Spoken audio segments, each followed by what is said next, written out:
I think I'll just read the first page in Spanish and then I'll just do the rest in English just so you can get a little taste of that.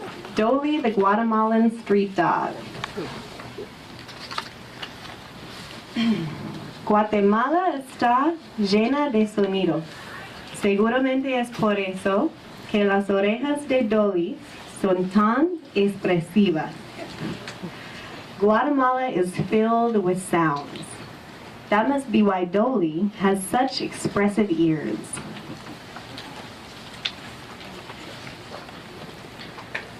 Doley watches over Chela day and night, listening closely to the sounds of San Marcos from her treehouse above the village. Being a Guatemalan street dog is a lot of work. Every day, Doley has important jobs to do. She helps the roosters wake up the sun. Cock-a-doodle-doo!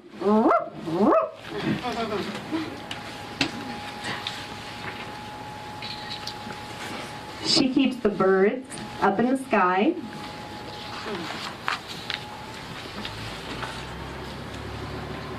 She makes sure the butterflies find the right flowers.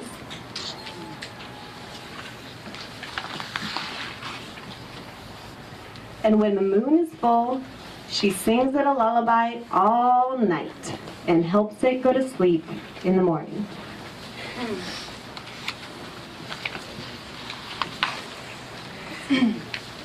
At night, the air is fresh and cool in San Marcos, and the breeze carries a hint of magic in it. The darkness of the night puts a hush over the entire village.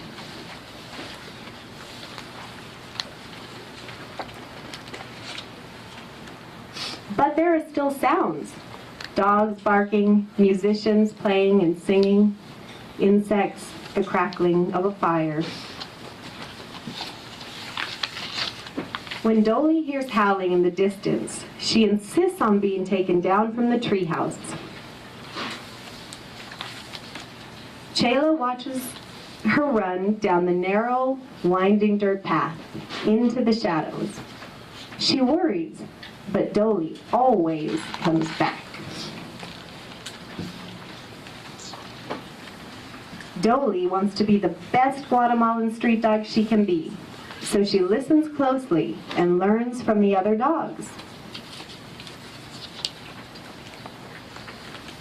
Behind the fruit stand, closed up for the night, she listens to Flaco, the oldest and wisest of the dogs. He teaches Doley to catch each and every sound with her ears.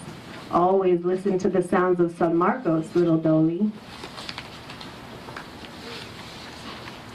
She listens and hears new sounds. The ferry in the distance, the deep rumbling of a volcano. When I was young, I didn't pay attention to the sounds around me, says Flaco. One day my human friend called for me, but I didn't listen. He called and called, but I didn't answer. My friend had to leave the village without me. We took care of each other, and without him, I had little to eat. I became so skinny that the other dogs called me Flaco. That means skinny. That is how I learned the importance of listening.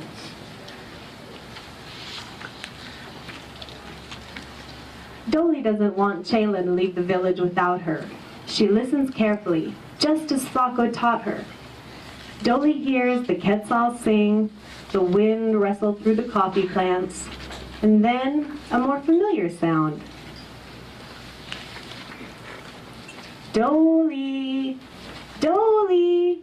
It's Chela calling her. Doley runs fast back up the narrow, winding dirt path to her treehouse above the village. I knew you'd come back, Chela exclaims with happiness and relief. You always do. Doley is sleepy, but a Guatemalan street dog's work is never done.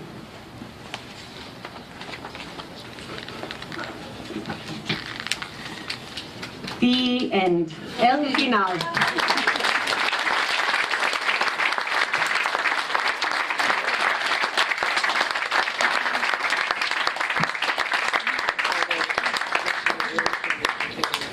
Thank you. And then just one more thing I was going to say is the inspiration from this book is directly inspired by my time living in a bamboo tree house in Guatemala in the village of San Marcos. And the story came from my time there with Doley and being so in touch with the natural environment in Guatemala. And it's a very rich natural landscape and full of things that delight the senses. So this is the first of a series of 6. This is a picture book for the youngest of readers, and the series will grow with the child, so they'll come with themes a little more complex. And each one will focus on one of the senses. So this one was obviously sounds and listening, but we'll get the other 5 because the 6th sense will be intuition. So that's the plan, so please look out for more. And thank you for listening, and please enjoy the rest of the party.